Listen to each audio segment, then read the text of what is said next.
감사드립니다. 네.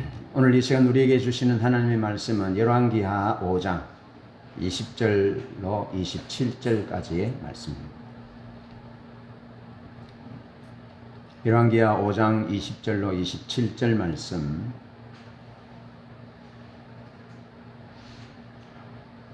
다 한음승으로 합독하시겠습니다. 20절 시작.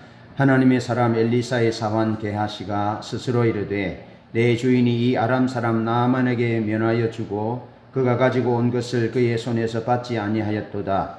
여호와께서 살아계심을 두고 맹세하노니 내가 그를 쫓아가서 무엇이든지 그에게서 받으리라 하고 나만의 뒤를 쫓아가니 나만이 자기 뒤에 달려옴을 보고 수레에서 내려 맞이하여 이르되 평안이냐 하니 그가 이르되 평안하나이다. 우리 주인께서 나를 보내시며 말씀하시기를 지금 선지자의 제자 중에 두 청년이 에브라임 산지에서부터 내게로 왔으니 청하건대 당신은 그들에게 은 1달란트와 옷 2벌을 주라 하시더이다.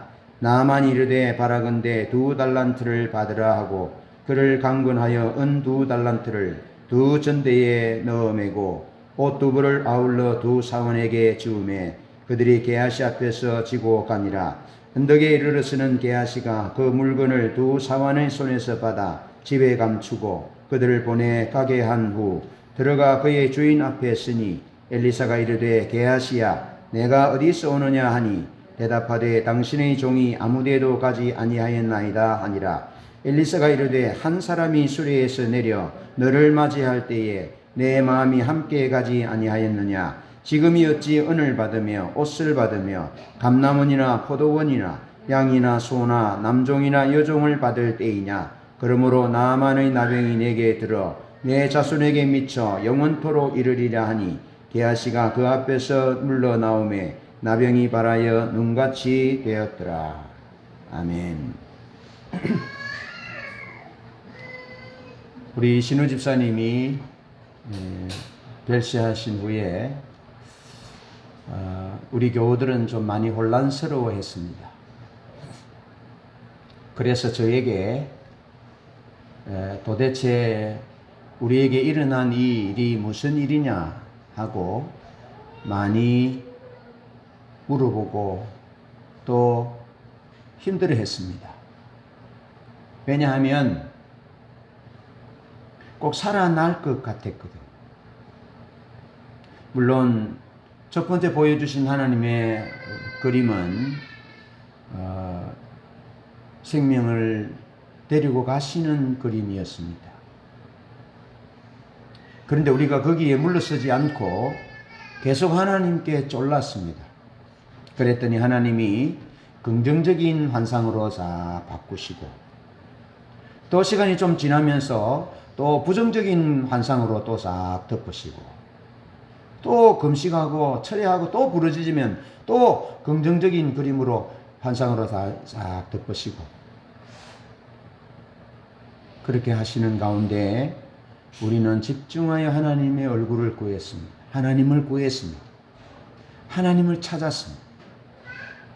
그리고는 신우 집사님이 중국으로 가셨습니다. 여러분 목사인 저도 너무 힘이 빠지고 슬프기도 하고 좀 혼란스러웠습니다. 사실 왜냐하면 제가 기도하는 일상 가운데 뚜렷한 기도 제목 하나는 부활의 권능이 내게 주어지기를, 우리 교회에 부활의 권능이 주어지기를, 그래서 죽은 자가 살아나고 병든 자가 고쳐지고 귀신이 떠나가고 승리의 삶이 우리 교회와 우리 성도들의 삶의 일상이 되기를 늘 기도하고 있었거든요.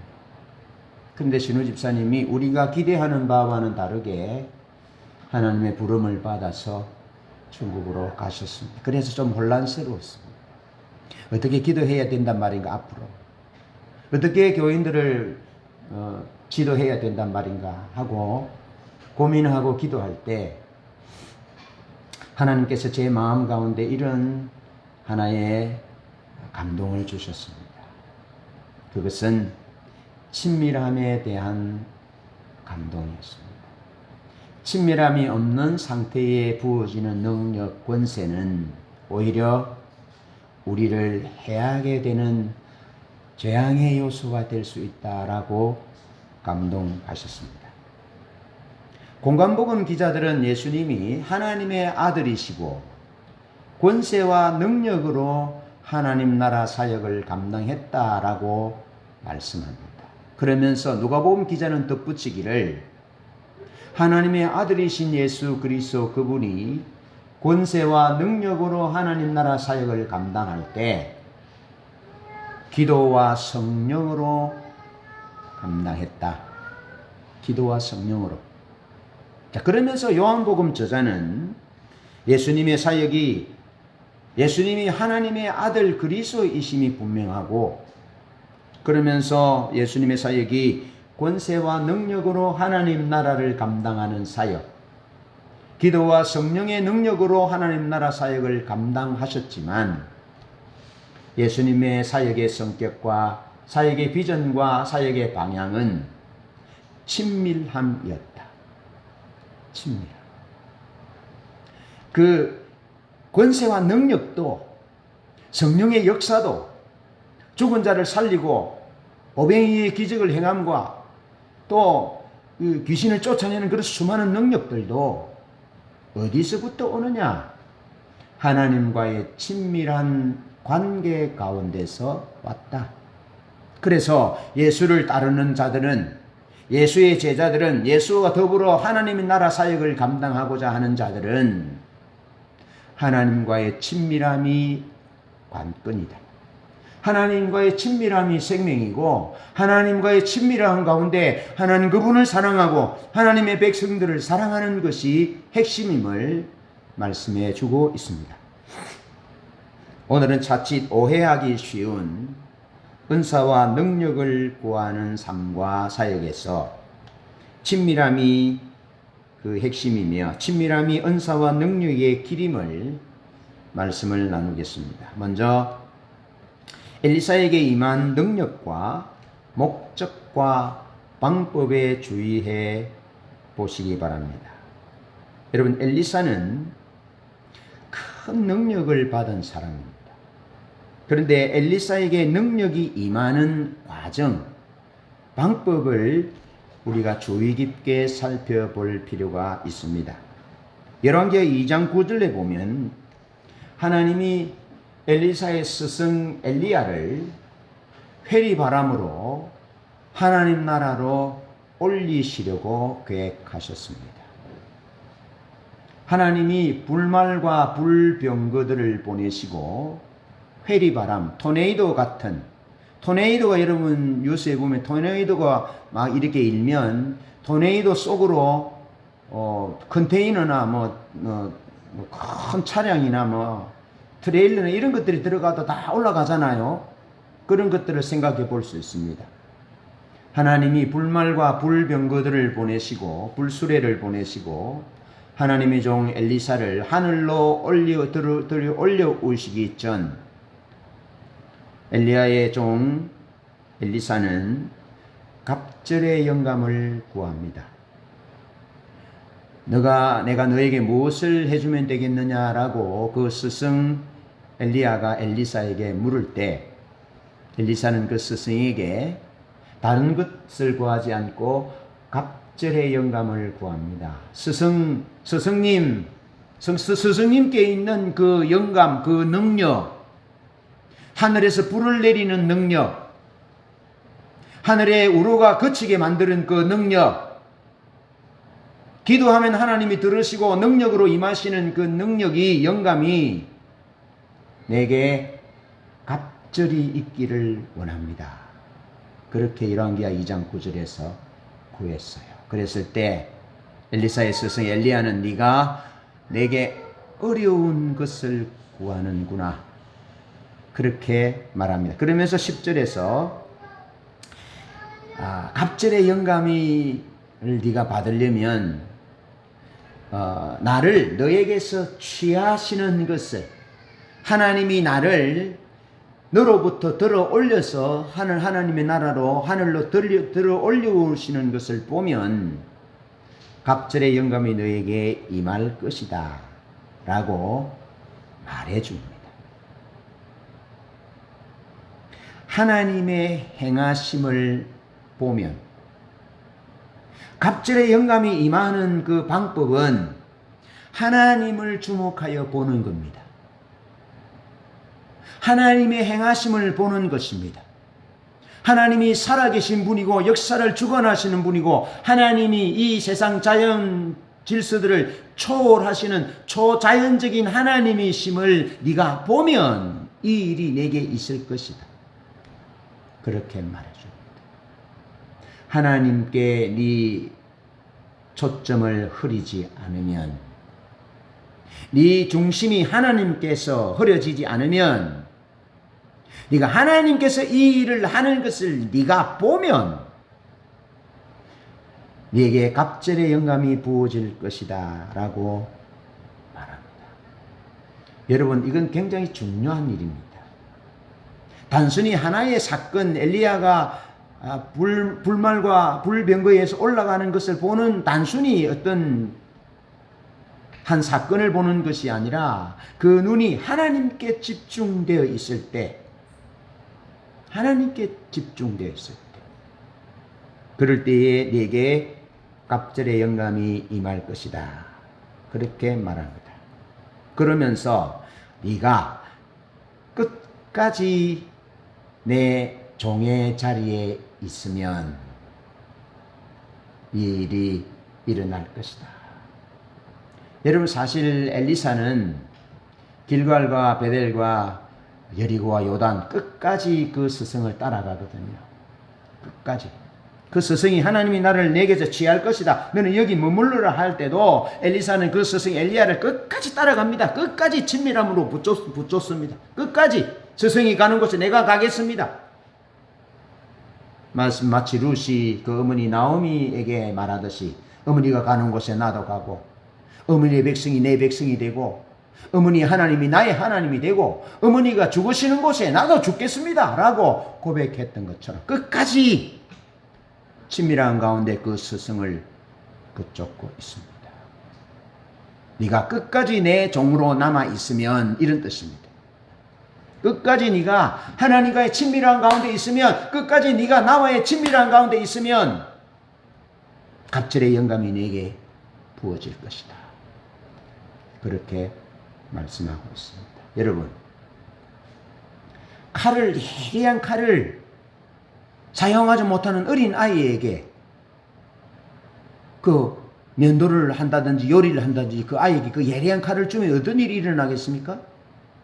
그 아이는 10중 8구 볼을 베이거나 손가락을 베이거나 사고가 생길 것입니다. 그와 같습니다. 우리에게 갑절의 영감이, 능력이, 하나님의 은사와 능력이 우리에게 주어졌는데 우리는 하나님과의 친밀함이 없어요. 그 하나님이 주신 그 은사와 능력을 어떻게 사용해야 되는지, 어디서 사용해야 되는지, 어떤 목적으로 사용해야 되는지를 모를 때, 그때 10중 8구는 그 은사와 능력을 자기 목적을 위해서 사용합니다. 자기 목적을 위해서, 자기 유익을 위해서, 그리고 상대방을 조종하는, 상대방을 자기 뒤에 줄 세우는, 은사와 능력을 무기 삼아서 줄 세우는 그런 잘못된 방향으로 그런 믿음이 잘못된 방향으로 흘러버릴 그런 위험을 내포하고 있는 것입니다. 그래서 하나님이 엘리야가 엘리사에게 말할 때, 갑절의 영감을 구하는 엘리사에게 하나님께 집중하여 있으면, 하나님이 이 일을 행하시는 것을 보면 네가 끝까지 내 종으로 남아 있으면 이것이 임할 것이다. 그렇게 말합니다. 그러면서 이 친밀함과 관련한 거하는, 주님이 요한복음 15장에서 거하라, 내 안에 거하라 말씀하신 그 거하라라는 말은 친밀함을 대표하는 말이거든요. 거하라라는 말은 장소와 관련하여 사용될 때 그곳을 떠나지 않고 그곳에 머물다라는 뜻입니다. 그러니까 엘리사는 그 스승이 가는 곳마다 머무른 거예요. 그 스승이 길갈에서, 여리고에서 베델로 또 요단으로 갈 때마다 그 스승과 함께 머물렀을 것입니다. 스승이 가는 곳에 머물렀을 겁니다. 그 말은 그는 끝까지 그 스승과 친밀한 가운데 있었다. 하나님과 친밀한 가운데 있었다. 하나님의 종으로 남아 있었다. 엘리야의 종으로, 능력의 종이 아니라 엘리야의 종으로 남아 있었다. 능력의 어떤 사역자, 능력의 선지자가 능력의 사람이 아니라 종으로 남아 있었다. 친밀함으로 남아 있었다. 장소와 상관없이 종으로 친밀함의 자리에 머물러 있었다라는 것입니다. 여러분, 우리가 친밀함의 자리에 머물러 있는 것이 중요합니다. 하나님과의 친밀함의 자리에 머물러 있을 때 하나님으로부터 은사도 주어지고 능력도 주어지고 부와 재물과 성공도 주어진다는 사실을 꼭 기억하셔야 해요. 그래서 우리는 양보해서는 안 되는 것이 뭐냐면 친밀함의 자리에 있는 것, 하나님을 예배하는 자리에 있는 것, 하나님의 은혜를 받는 것, 그 자리에 벗어나서는 안 된다는 것입니다. 그리고 우리를 살리는 길, 우리를 부요하게 하는 길, 우리 행복하게 하는 길, 우리를 권세 있고 능력 있게 만드는 그 길은 하나님과의 친밀함의 자리다. 자, 엘리사에게 임한 능력과 은사의 목적은 다름 아닌 섬김입니다. 종으로 섬기는 겁니다. 그런데 종의 자세로 남아있지 않으면, 훈련받고 종의 자세로 남아있지 않으면 은사와 능력이 임할 때 그 은사와 능력을 가지고 결코 다른 사람을 섬기지 못합니다. 섬길 수 없어요. 자기 목적과 자기 유익을 위해서 마치 사나운 칼을 훈련되지 않은 자가 휘두르는 것처럼 휘두르게 되는 것입니다. 열왕기하 4장 1절로 7절에 보면 하나님이 엘리사의 요청대로 그 스승 엘리야에게 주어졌던 영감이, 능력이 갑절이나 부어졌어요. 열왕기하 4장 1절로 7절에 보면 한 선지자의 부인이 과부가 됐어요. 한 선지자의 생도의 부인이, 남편이 먼저 세상을 떠났어요. 이 선지자의 이 생도는 하나님의 나라를 위해서, 하나님의 영광을 위하여, 하나님의 비전을 위해서 열심히 살다가 세상을 떠났어요. 어쩌면 우리 집사님과 같은 그런 처지에 놓여 있습니다. 그래서 이 과부의 집에, 혼자 된 이 과부의 집에 아들 둘이 있어요. 아들 둘이. 그런데 과거의 집에는 너무 재산이 아무것도 없어서 이 남편이 살아있을 때에 뭐 신학 공부하고 사역하고 이러면서 빚이 졌어요. 빚이. 내가 해보니까 빚이 져요. 내가 뭐 좀 비상금으로 제가 말씀드렸잖아요. 좀 이렇게 한 30만 원, 한 50만 원 모으면요, 받아갈 사람이 알고 옵니다. 그래서 언제나 제 통장은 제로예요, 제로. 최 집사님 부분 부탁합니다. 우리 성도 여러분, 돈이 좀 생기거든 이 목사의 용돈을 좀 주십시오. 사역을 위해서. 아마 이 선지자의 생도가 그런 것 같아요. 그래서 빚이 있었어요, 빚이. 그래서 최주가 빚을 독촉합니다. 빚을 갚으라고. 그러니까 이 빚을 갚을 게 없어요. 그러니까 빚이 갚을 게 없으면 어떤 일이 있느냐 하면은 토지를 가져가요. 그럼 토지가 없어요. 예? 토지가 없어. 그럼 뭘 가져가는 줄 아세요? 그 아들과 딸을 가져가서 종으로 팔아요. 그래서 두 아들이 종으로 팔려갈 판이에요. 그래서 엘리사에게 도움을 구합니다. 그랬더니 엘리사가 네 집에 무엇이 있느냐라고 말하니까 기름 한 병 있습니다. 그렇다면 네 동네 사람들에게 말해서 그릇을 많이 빌려와라. 그래서 그릇을 많이 빌려왔으면 문을 닫고 그 기름병에 기름을 부어라 그랬어요. 그래서 두 아들을 시켜서 아들과 함께 그릇을 동네 사람들에게 가서 빈 그릇을 막 빌려와서 방에 놓고 이제 기름을 붓기 시작합니다. 문을 닫고. 그리고 마지막 그릇에 기름을 딱 부었습니다. 그리고 엄마가 아들들에게 그릇을 더 가져와라 하니까 그릇이 이게 마지막인데요 하니까 기름병에 기름이 딱 떨어졌습니다. 그래서 그 기름으로 기름을 팔아서 빚을 갚고 너와 너희 두 아들이 생활해라 그렇게 말씀합니다. 엘리사가 그런 기적을 베풀었습니다. 여러분, 하나님에게는 능력이 무한히 있습니다. 하나님은 전지전능하신 분입니다. 하나님은 어디나 계시는 분입니다. 못하실 것이 없으신 분입니다. 그 하나님이 우리에게 능력을 어떤 능력과 권세도 주실 수 있습니다. 부활의 권능도 주실 수 있습니다. 승리하는 삶을 주실 수도 있습니다. 병을 고치고 귀신을 쫓아내는 능력을 우리에게 주실 수 있습니다. 그런데 문제의 핵심은 능력에 있는 것이 아닙니다. 하나님의 능력은 무한하시다니까요. 그러니까 우리에게 있어서 문제의 핵심은 하나님의 능력이 있는 것이 아니고 그릇에 있다는 그릇. 나라는 존재의 그릇. 그릇이 문제라는 거예요.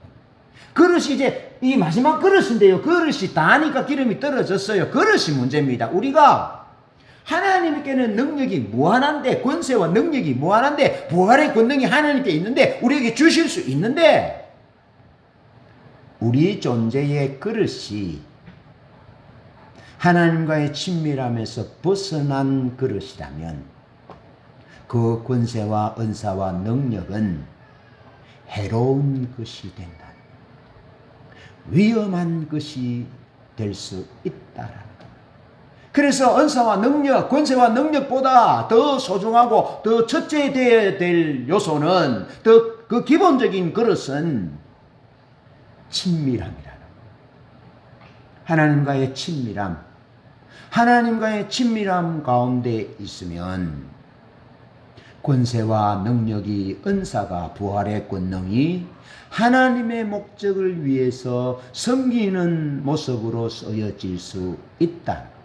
사람을 살리는 곳에 쓰여질 수 있다는 겁니다. 자기도 살고 다른 사람도 살고 자기도 이 세상에서 겸손하게 종으로 살다가 하나님 나라 가는데 친밀한 가운데이 없는 가운데 은사와 능력과 부활의 권능이 부어지면 자칫 마태복음 7장 21절 이하에 나오는 거짓 선지자처럼 능력을 행하고 귀신을 쫓아내기를 쫓아냈는데 자기 목적을 위하여 살았기 때문에 주님이 하나님 나라에 갈 수 없는 자로 나는 너를 알지 못한다라고 부인하는, 결국에는 그 권세와 은사와 능력 때문에, 부활의 권능 때문에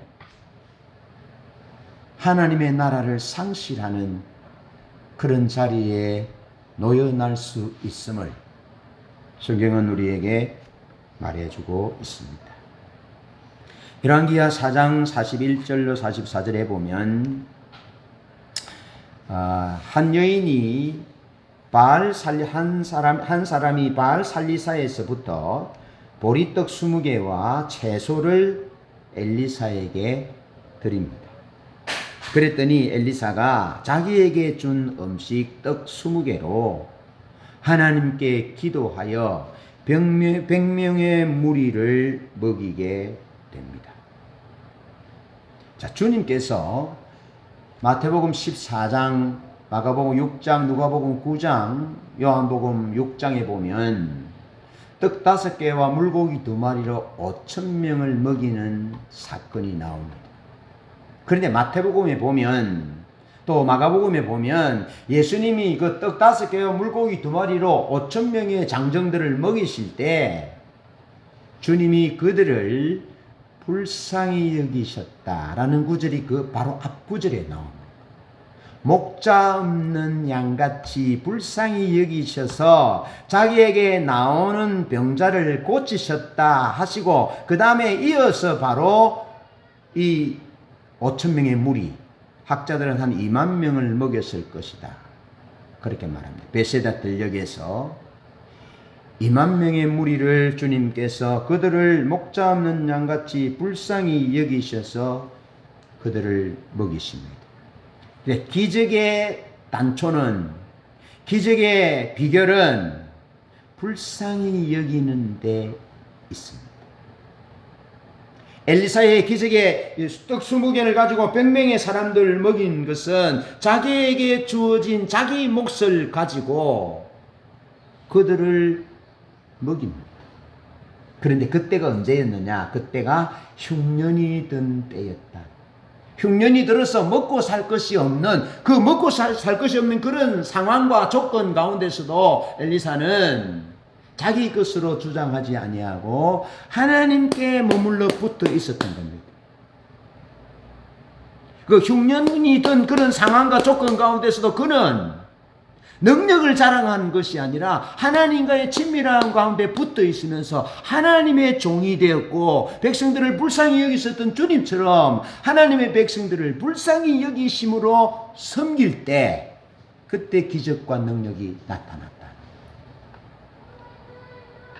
하나님의 백성들을 섬기는 것에 기꺼이 자기의 물질을 내어놓을 때 그때 기적이 나타나서 떡 20개를 가지고 100명의 무리를 먹이는 역사가 일어났다 하는 겁니다. 엘리사는 스승 엘리야로부터 갑절의 영감을 받은 능력의 사람이지만 그는 끝까지 하나님과의 친밀함의 자리를 벗어나지 않았다. 자기 상태가, 자기 조건이 흉년이 든 상태 가운데 있습니다. 자기 배를 채워야 하는 상황 가운데 있습니다. 그런데 자기 상태와 조건과 관계없이 거한다는 의미는 종으로 하나님의 목적을 따라 섬기는 것입니다. 그런 모습으로 나타났던 것입니다. 그래, 그는 끝까지 친밀함의 자리를 벗어나지 않았다. 승리하는 믿음과 삶의 능력은 은사에 있는 것이 아니라 하나님과의 친밀함에 있음을 알고 끝까지 하나님과의 친밀함의 자리에 머무르시기를 축복합니다. 두 번째로 엘리사는 하나님의 종으로서 만족했습니다. 하나님의 종으로서 만족했다. 엘리사는 하나님과 하나님의 선물 자체로 만족합니다. 하나님으로 만족합니다. 하나님으로 인해서 나만의 한센병이 고침받은 그 자체만을 기뻐합니다. 그래서 그는 열왕기 5장 16절에 나만이 자기 병이 고쳐진 것 때문에 주는 사례를 받지 않았습니다. 계속하여 받으라고 강권합니다. 그러니까 여호와의 이름으로 여호와의 사심을 들어 맹세합니다. 하나님은 물질로 움직일 수 없는 분입니다. 나는 받지 않겠습니다. 하고 하나님이 주신 능력, 은사를 핑계로 해서 물질을 받지 않는 모습을 보여주고 있습니다. 여러분, 은사와 능력은 이렇게 가야 합니다.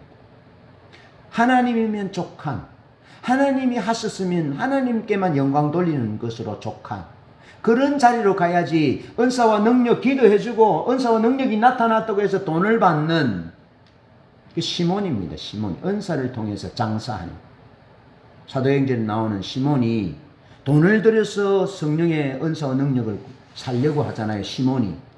오늘날 하나님의 나라, 하나님의 교회에 시몬이들이 얼마나 많은지 모릅니다.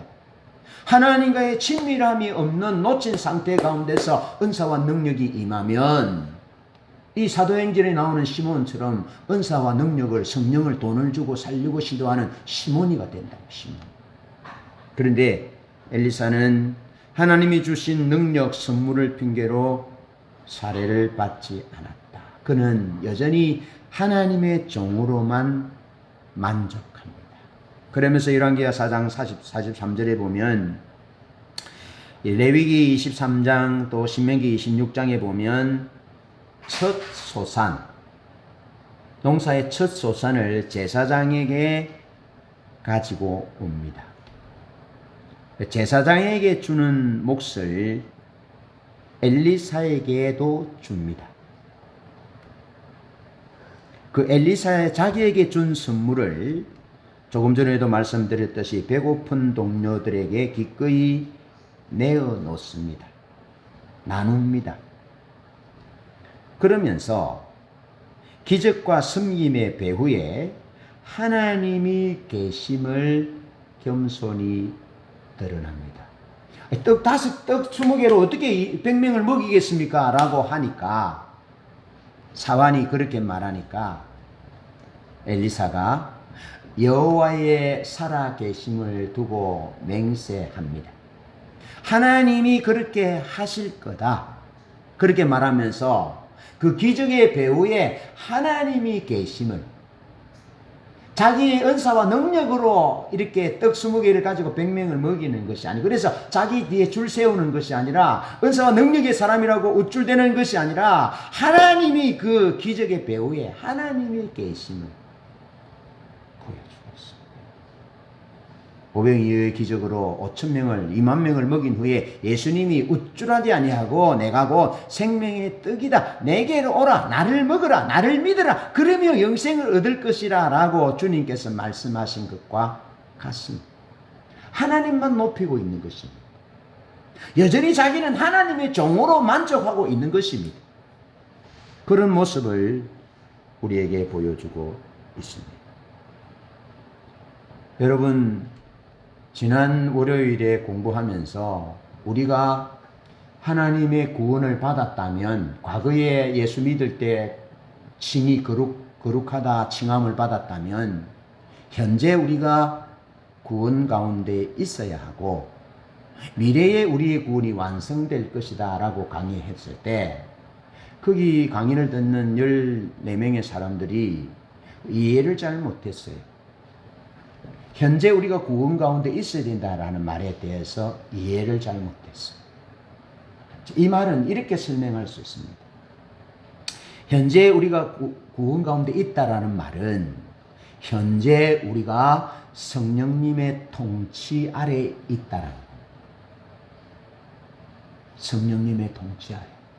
우리의 상태와 조건 상관없이, 장소에 상관없이 우리가 성령님의 통치 아래 있는 것, 성령의 통치를 받고 진리의 통치를 받는 것, 그것이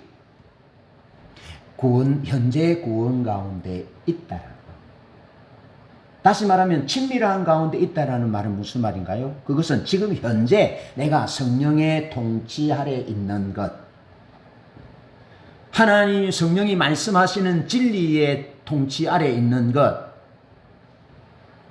그것이 친밀함입니다. 친밀함은 성령의 통치 아래 있는 것, 그리고 성령의 통치 아래 있으므로 권세와 능력과 은사가 나타날 때 기꺼이 사람을 섬기는 모습으로 나타난다라는 겁니다. 종으로 만족한다라는 겁니다. 하나님의 은사와 능력과 권세가 부어져도 하나님의 종으로서 만족하는 것입니다. 종은 자기 것이 없습니다. 모든 것이 주인의 것입니다. 그래서 주인 대신 하나님께만 영광을 돌리는 것입니다. 주인 되시는 성령님이 통치 아래서 성령님이 말씀하시는 대로, 역사하시는 대로 기꺼이 자기 자신을 내어서 섬기는 종의 자리에 머무르는 것입니다. 엘리사가 하나님과 하나님의 선물 자체로 만족했다라는 의미는 그런 의미입니다. 자기로 인하여 나타난 능력으로 인하여 병이 고쳐졌고, 자기에게 주어진 식물을 기꺼이 하나님의 백성들을 살리는 것에 섬기고, 기꺼이 자기는 하나님의 종으로서 하나님으로 만족하는 그런 모습이 엘리사에게 있었던 모습이었다. 하나님의 종으로 그런 만족했다 하는 겁니다. 그러면서 엘리사는 하나님의 영광만을 구했습니다. 열왕기하 5장 15절과 19절에 보면 엘리사는 하나님만 높여드립니다. 자, 엘리사에게 나아만 장군이 병이 고쳐진 후에 엘리사의 집 문에 와서 예물을 받으라 그러면서 칭찬합니다. 칭찬하고, 이스라엘 외에 하나님이 없는 줄 알았다 그러면서 엘리사를 칭찬하고 엘리사에게 예물을 받으라고 그럽니다. 쉽게 말해 이런 말이겠죠. 엘리사, 당신은 어디서 이런 능력을 받았어? 당신의 능력이 대단하오. 그러면서 엘리사를 칭송합니다. 칭찬합니다. 그러면서 엘리사에게 예물을 받으라라고 말합니다. 여러분, 이때 엘리사는 나만이 말하는 그 칭찬에 그 마음이 흔들리지 않습니다. 엘리사는 사람들의 영광보다 하나님만 구하고 하나님의 영광만을 구합니다. 요한복음 5장 44절에 예수님이 바리새인들에게 대해서 이렇게 말합니다. 너희들은 하나님의 영광은 구하지 않고 사람들의 영광을 구한다. 너희들이 서로 칭찬을 받아들인다. 그렇게 말하면서 accept praise from one another. 서로 칭찬하고 서로 칭찬을 주고받는 겁니다. 바리새인들의 삶의 신앙의 목적은 사람들로부터 칭찬 듣는 것입니다. 그것을 주님은 너희들은 하나님의 영광은 구하지 않고 사람들의 영광만 구하니 너희가 어떻게 하나님을 믿을 수 있느냐? 너희가 어떻게 하나님을 사랑할 수 있느냐? 나는 사람들에게서 칭찬을 구하지 않는다.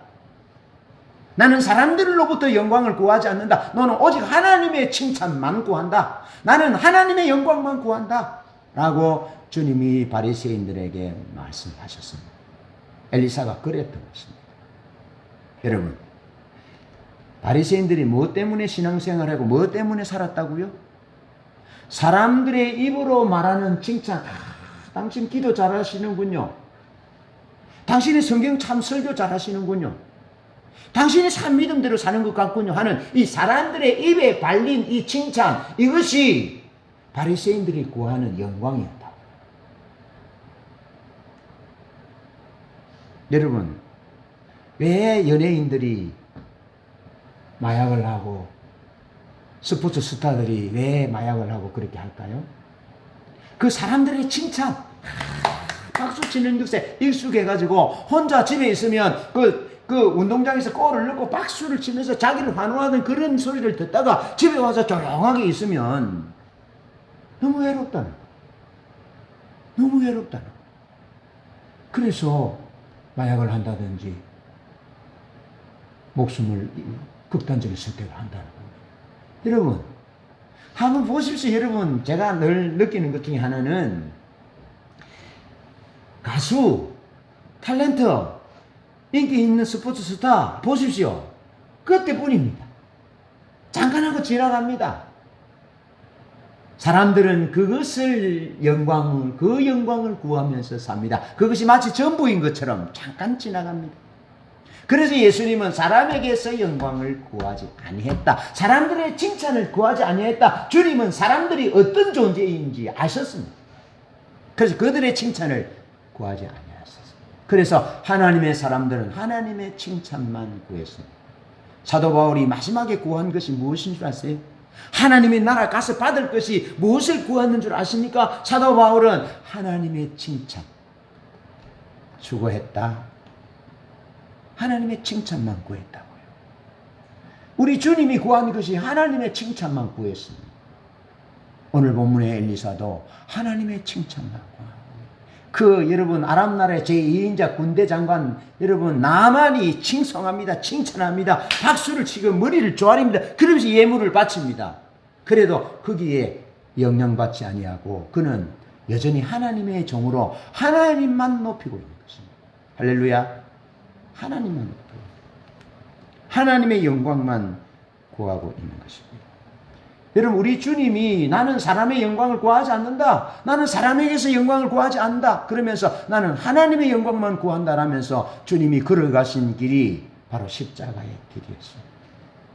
주님의 십자가는 사람들의 칭송, 사람들의 칭찬을 목적하여 지신 것이 아니라 하나님의 칭찬, 하나님의 뜻, 하나님의 영광, 하나님의 목적에 자기 자신을 종으로 드린 것이 예수 그리스도의 십자가인 것입니다. 그렇게 살아야 합니다. 그렇게 가야 합니다. 주님이 그렇게 사셨다면 주님이 사람의 영광이 아니라 하나님의 영광, 하나님의 칭찬을 받기 위해서 십자가까지도 기꺼이 지셨다면 우리가 가야 할 길이 그 길이어야 한다.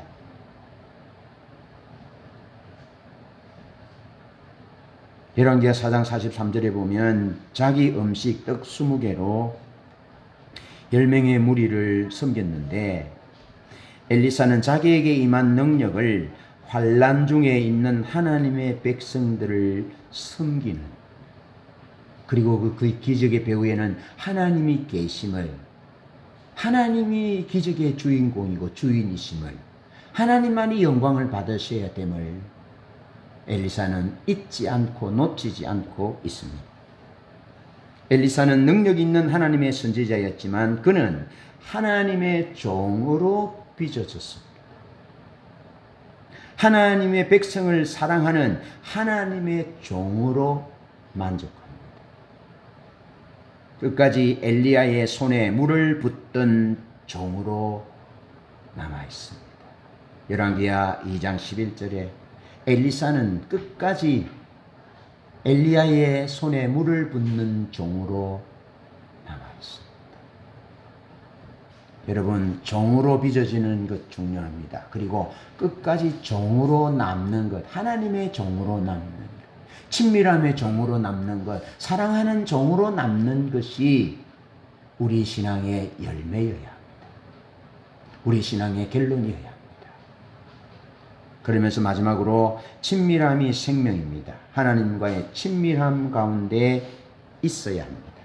자, 예수님은 요한복음에서 친밀함이 목적이고 친밀함이 비전이고 친밀함이 사명임을 분명하게 보여주고 있습니다. 그래서 예수님의 첫 기적이 친밀함. 물로 포도주를 만드는 혼인 예식, 그 물로 포도주를 만드는 거의 첫 기적입니다. 그러면서 주님이 제자들을 파송하시고 주님이 성천하실 때 제자들에게 하신 말씀은 사랑하라, 서로 사랑하라, 서로 사랑하라. 네가 나를 사랑하느냐, 내 양을 먹이라. 친밀함이 요한복음에서 예수님이 제자들에게 주님과의 친밀한 가운데 있으라고 말씀하십니다. 그러면서 요한복음 15장에서 이렇게 말합니다. 저가 내 안에 내가 저 안에 있으면, 너희가 내 안에 거하면, 너희가 내 안에 거하고 내 말이 너희 안에 거하면, 이 친밀함을 나타내는 너희가 내 안에 거하면, 이 말은 헬라어 모노라는 말입니다. 모노라는 말인데 이 말은 머물다, 거하다, 남다라는 단어입니다. 친밀함을 보여주는, 친밀함이 사역의 목적이고 사역의 비전과 방법임을 주님이 요한복음에서 보여주는 그 내용이지요. 그래서 이 친밀함이 거한다라는, 머물다, 거하다, 남다라는 이 친밀함을 나타내는 단어가 장소와 관련되어 사용될 때는 그곳을 떠나지 않고 체류하다, 머물다, 거주하다 라는 뜻입니다. 그러면서 시간과 관련되어서는 계속해서 현존하다, 지속한다, 지탱한다 라는 뜻입니다. 그리고 상태와 조건과 관련해서는 다른 것이 되거나 변하지 않고 그대로 있다라는 뜻입니다. 여러분, 엘리사에게는 놀라운 은사와 능력이 임했습니다. 그리고 나아만 장군의 병을 고쳤습니다. 자, 그런데 은사와 능력이 아니라 친밀함 가운데 그는 있었음을 잊지 말아야 합니다. 은사와 능력이 목적이 아니라 친밀함이 목적되어야 함을 말씀하고 있습니다. 열왕기하 5장 20절 21절에 보면 게하시는 하나님의 영광보다는 물질을 선택합니다. 스승이 거절한 물질을 거짓말을 해서 가지고 옵니다. 물질을 선택합니다. 그래서 하나님의 이름으로 맹세합니다. 하나님의 이름으로 맹세하고 내가 가져오리라, 기필코 가져오리라. 하나님의 이름을 자기 목적을 위해서 수단 삼습니다. 친밀함을 놓치면 그렇게 된다는 거예요. 친밀함을 놓치면 거짓말을 일삼는 것입니다. 그래서 엘리사가 하지도 않은 말을 선지자의 생도 2명이 왔으니까 은 1달란트와 옷 2벌을 우리 스승이 주라고 그랬습니다 라고 거짓말을 합니다. 그러면서 자기 집에 감춥니다.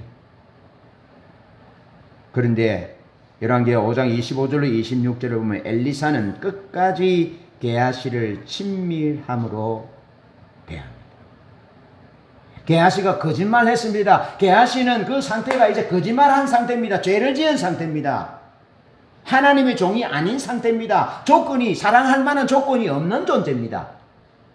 그런데 친밀함이라는 것은 상태와 조건과 관련해서는 다른 것이 되거나 변하지 않고 그대로 있는 것이라 그래요. 엘리사는 그 종 게하시가 거짓말하고 숨기고 그 사랑받을 만한 그런 조건과 상태에 있지 않는 가운데 있어도 그는 여전히 다른 사람처럼 변하지 않고 그 친밀한 스승으로 그대로 남아 있습니다. 게하시의 상태와 상관없이, 게하시의 조건과 상관없이 엘리사는 그를 친밀함으로 대합니다. 마치 범죄한 아담과 하와에게 주님이 찾아오셔서, 하나님 찾아오셔서 아담아 내가 어디 있느냐 물으신 것처럼 엘리사는 범죄한 게하시에게 네가 어디 갔다 왔느냐, 네가 수레에서 내릴 때에 네 마음이 좀 이상하지 않더냐 라고 끝까지 회개할 기회를 줍니다. 친밀함이 변하지 않고 있습니다. 상태와 조건이 변하지 않고 있습니다. 조건에 따라서 변하지 않고 있습니다. 친밀함을 말합니다. 그런데 게하시는 그의 상태와 조건에 따라서 그 믿음이, 그 신뢰하는 것이 변해 버렸습니다. 하나님의 종에서 사탄의 종으로 변해 버렸다는 것입니다. 하나님을 목적하던 자리에서 하나님을 수단 삼는 자리로 그 삶의 상태와 조건에 따라서 변질되어져 버렸다는 것입니다. 여러분, 우리는 그런 존재입니다. 상태와 조건에 따라서 변질되는 존재입니다. 이 상태와 조건에 따라서 변질되지 않는 것이 친밀함인데 그것이 우리를 살게 하는 것이라, 우리의 믿음을 지켜주시는 것이라는 겁니다. 그래서 하나님은 우리의 상태와 상관없이 여전히 우리를 사랑하십니다. 여전히 우리를 친밀함으로 대합니다. 그러면서 우리로 하여금 친밀함의 자리에 나오도록 하시는 것입니다. 기억하시나요? 요한복음 21장에 예수님이 범죄한 시몬 베드로에게 찾아오셔서 뭐라고 말씀하십니까? 시몬 베드로는 현장에서 적발된 존재입니다. 그 스승을 모른다고 부인한, 쉽게 말하면 믿음을 부인한 것이죠. 나는 예수 안 믿습니다. 나는 교회 안 다닙니다. 앞으로 교회 안 다닐 것입니다. 그렇게 부인한 것과 같은 상태죠. 그런 조건이죠. 그럼에도 불구하고 예수님은 시몬 베드로에게 요한의 아들 시몬아 네가 나를 사랑하느냐 물으시고 내 양을 먹이라, 내 양을 치라, 내 양을 먹이라. 그의 조건과 상태와 상관없이 친밀함으로 대하셨어요. 그것이 우리의 하나님입니다. 그것이 우리를 친밀함으로 초청하시는 하나님의 마음입니다. 부탁드립니다. 게하시처럼 상태와 조건에 따라서 호조건에 따라서 자기에게 유리하고 이익이 되는 조건에 따라서 변해버리는 것이 아니라, 그것이 친밀함이 아니라는 겁니다. 그것은 그런 상황의 상태와 조건에 상관없이 하나님이면 족한, 하나님의 칭찬이면 족한, 하나님이 영광 받으시면 족한, 하나님의 종이면 족한 그 자리에 머물러 있는, 그래서 게하시는 엘리사는 그 자리에 머물러 있었다는 것입니다. 게하시는 그 자리에, 친밀함의 자리에 머물러 있지 않으니까 어떻게 됩니까? 나만에게 임한 병이 게하시에게 임합니다. 나만에게 있었던 그 가슴 아픈 그 질병이 게하시에게 임했어요. 친밀함을 놓치어서는 안 되는, 상태와 조건과 상관없이 그대로 있는 것, 다른 것이 되지 않는, 다른 존재로 변하지 않고 그대로 있는 것, 친밀함으로 있는 것, 하나님의 종으로 있는 것, 그것이 핵심이라는 겁니다. 그것이 우리의 생명이라는 겁니다. 그러면서 하나님의 임재와 영광의 길, 하나님의 은사와 능력과 권세의 길은 친밀함에 있습니다. 내게 은사가 임하고 내가 권세가 임하고 능력이 임하는 것은 친밀함이 주어질 때, 그리고 내게 능력과 권세와 이 은사가 임하는 그 길은, 그 은사의 길은, 능력의 길은 친밀함으로 가야 한다. 그래야 타락되지 않는 것입니다. 그래 변질되지 않는 것입니다. 게하시는 하나님의 임재와 영광으로 만족하지 못했습니다. 그래서 물질과 돈의 종으로 스스로 무너지고 말았습니다. 출애굽기 33장, 시편 27편 4절, 요한복음 5장 41절에 모세와 다윗과 예수님에게 있어서 가장 중요한 것은 하나님의 임재와 영광이었습니다. 하나님의 임재와 영광. 모세에게는 시간이 지나가도 조건과 상태가 변해도 하나님의 영광이, 하나님의 임재가 모세에게는 가장 소중한 것이었어요. 광야에 있든지 어디에 있든지 홍해 길 저편에 있든지 어디에 있든지 모세에게 있어서는 상태와 조건과 상황과 시간과 상관없이 하나님 그분의 임재, 그분의 영광이 가장 소중한 것이었어요. 시편 27편 4절은 내가 여호와께 청하였던 한 가지 일 곧 그것을 구하리니 나로 내 생전에 여호와의 집에 거하여 여호와의 아름다움을 앙망하며 그 전에서 사모하게 하실 것이라. 이것이 다윗의 원칙인데요. 다윗의 원칙은요, 과거, 현재, 미래 하나님 그분을 구했다고. 하나님과의 친밀함을 구했다고. 하나님의 임재와 하나님의 영광을 구했다고요. 시간과 관련하여 친밀함은 계속해서 현존한다, 계속해서 지속한다, 계속해서 지탱한다. 다윗은 하나님과의 친밀한 관계를 계속 지속했고 지탱했고 하나님과의 친밀한 가운데 그가 현존했습니다. 친밀했습니다.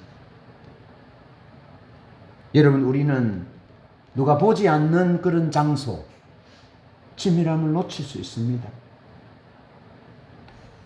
여러분, 우리가 시간과 관련해서 옛날에는 괜찮았는데 지금 하나님을 놓치고 그래서 미래에도 떠내려가 버리는, 지금 현재 하나님의 성령의 통치 가운데 없는, 시간과 관련하여 사람이 변해요.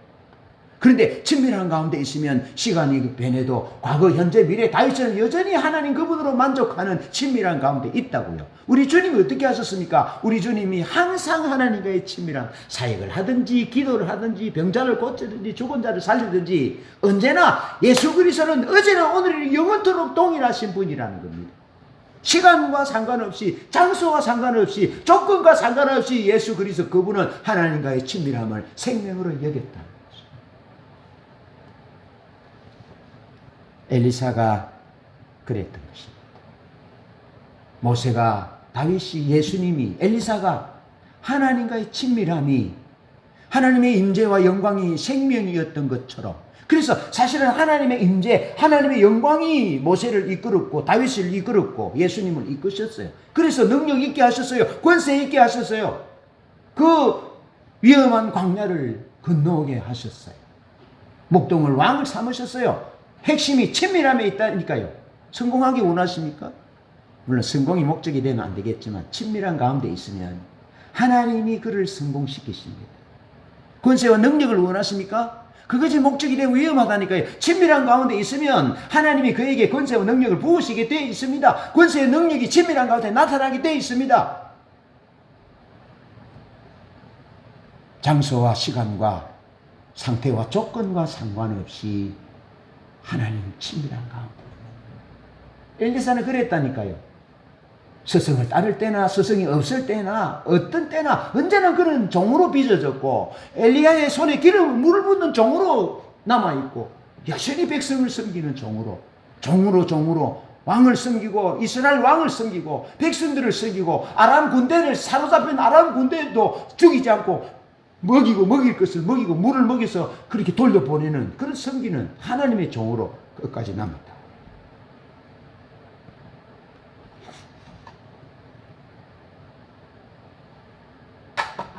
은사와 능력이 목적이 아니라 은사와 능력의 길은 친밀함에 있다는 것을 보여주는 이야기를 들려드리고 말씀을 마무리하겠습니다.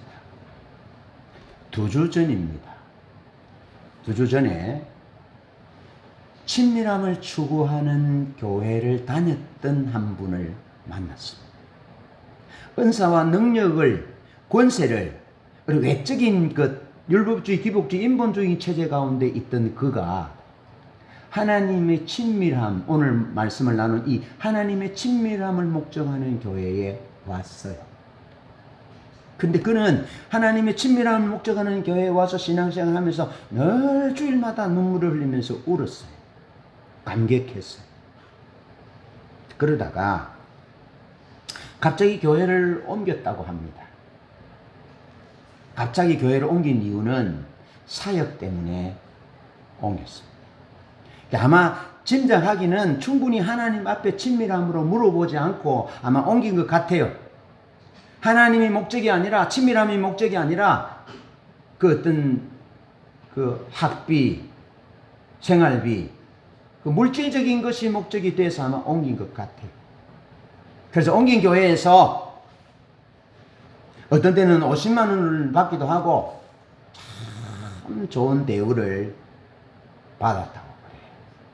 좋은 대우를 받고 그렇게 했는데 그 교회에서 또 다른 곳으로 또 옮겼다는 거예요.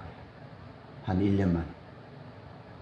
옮겨서 아주 많은 급료를 주는 곳으로 옮겨서 거기서 이제 교회를 섬기고 하는데 매달 아주 많은 급료를 받아서 학비에 생활비에 가정에 도움이 되는 것은 사실이었는데 그 1년 동안 그 많은 돈을 받으면서 생활하던 그 교회에 있는 가운데 그러면 아내가 자기를 떠나갔다는 거예요.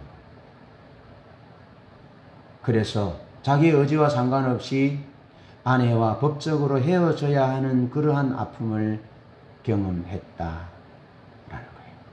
그러면서 많은 급료를 받고 또 옮긴 그 교회로부터 어떤 대우를 받았느냐 하면 이건 주의 종이 아니라 정도 그런 종이 아닌 짓밟히는 수모를 겪었다는 거죠.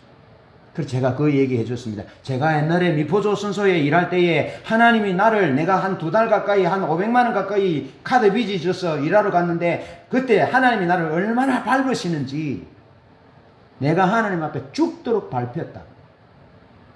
나이 어린 동생들에게 여자들에게 뭐 때문에 그런지를 모르는데 얼마나 밟혔는지 내가 가만두에 있다가 망치를 들고 벽에 못을 박으려고 하면 담임 목사님 와서 중전서 뭐 하네 하고 내를 높여주셨던 그분이 얼마나 밟으시는지. 그래서 내가 다시는 굶어 죽었으면 죽었지 내가 돈 벌러 안 간다고 하나님 앞에 기도했다고. 친밀함을 떠나서 성경은 기도할 이유 외에는 아내와 남편이 분방해서는 안 된다라고 말하는데 이 물질 때문에 아내와 남편이 1년 동안 분방해 떨어져 있는 가운데 아내가 이혼 소송을 제기해서 헤어졌다.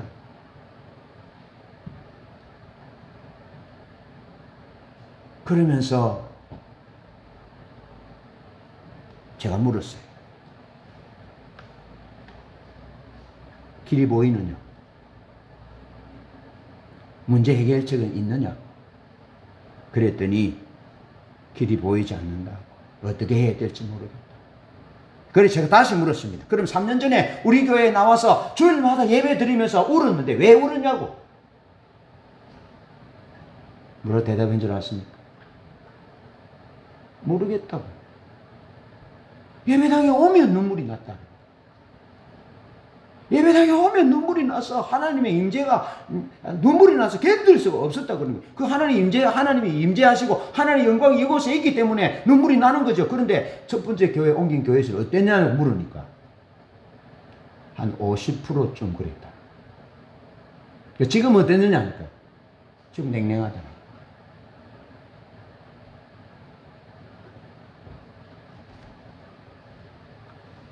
그래서 제가 얘기해 줬습니다.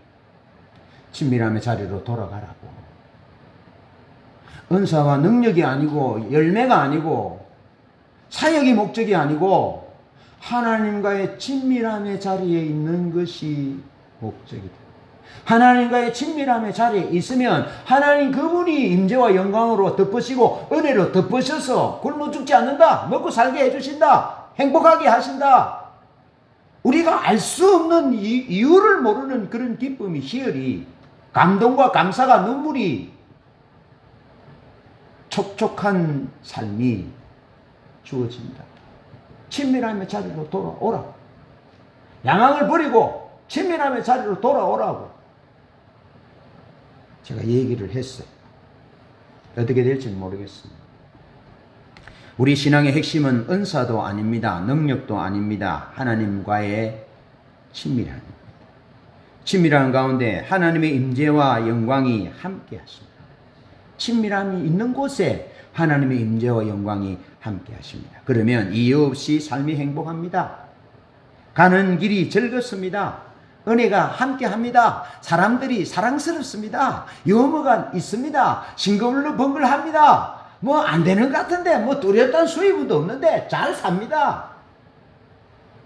왜요? 하나님의 임재와 영광이 함께하기 때문에, 하나님의 은혜가 함께하기 때문에 그렇습니다. 잠언 28장 9절에는 사람이 귀를 돌이켜 하나님의 율법을 듣지 아니하면 그의 기도는 가증하니라. 그렇게 말합니다. 장소와 시간, 상태와 조건에 상관없이 하나님 안에 머무르시기를 축복합니다. 하나님의 종으로 빚어지시고 끝까지 하나님을 섬기고 하나님의 백성들을 섬기는 종으로 남으시기를 바랍니다. 그렇게 하나님과 친밀할 때에 하나님의 생명이 우리 삶 가운데 넘칠 것입니다. 은혜의 길을 축복합니다.